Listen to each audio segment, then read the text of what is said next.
Joyride 1957, a novel of Intrigue by J.P. Wasmiller, Chapter 98. Davis, or Lancer, can I get a little time off? Misty said, sliding her now 210 voluptuous pounds onto his desk. She leaned over to show him her assets, forgetting he was very familiar with all but 10 of her 210 pounds. I think that could be arranged, he said, for a price. Has the fee gone up? She queried. You know, cost of living and all, he said, still not smiling. I only need a couple of weeks, she said. Well, the price for that would be, let me see, 2 evenings with dinner at restaurants of my choice. He was now smiling. Tonight, and I'll owe you the second. Done, he said. Vacation to where? Out west. Could you call Olympia? Should be there tomorrow evening. Misty slid over to him, leaned over, and kissed him. Star-Crossed, he said. Oh, baby, I love their food, Misty said. 8 o'clock. See you then, she said.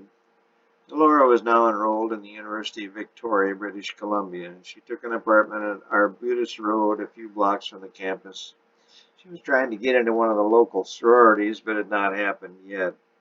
The sky was gray, and there was a light northwest pressure cooling the air over the capital of British Columbia. Misty landed at SeaTac Airport in Seattle, Washington on a Northwest Orient jet and was picked up by the governor's limousine. The governor met her at the Seattle Pacific Hotel, and then the two took his limousine to the world-famous Metropolitan Grill downtown.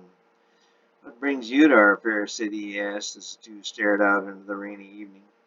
I'm on a research expedition, she said, sipping her martini. What's the theme? The governor said, sipping his scotch. It's kind of confidential, but it's about a treasure or something, possibly a treasure that can affect national security.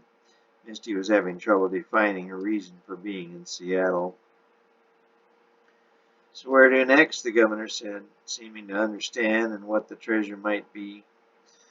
Penrose Island, she said. The governor leaned back in his chair in the bar. It's a long ways up there, right on the BC coast. Say, you could use my helicopter. I won't need it until the weekend. He reached over and took hold of her hand with both of his. She slipped her shoe off and footsied his leg. Just then the tall brunette hostess came and told them their table was ready. For a long, steamy night with the governor in the governor's suite, Misty took a cab to the heliport and hopped in the four-place helicopter. The pilot pushed the stick and the chopper swung up and out over the city. The view was spectacular. The sun had come out that morning, and to the south, a specter of the highest mountain in the northwest United States, Mount Rainier, literally took her breath away. You need oxygen? The pilot asked. No, Misty said. She pointed toward the massive peak. He nodded. Rainier, he said. Looks like a little smoke's coming out of the top of her, Misty said.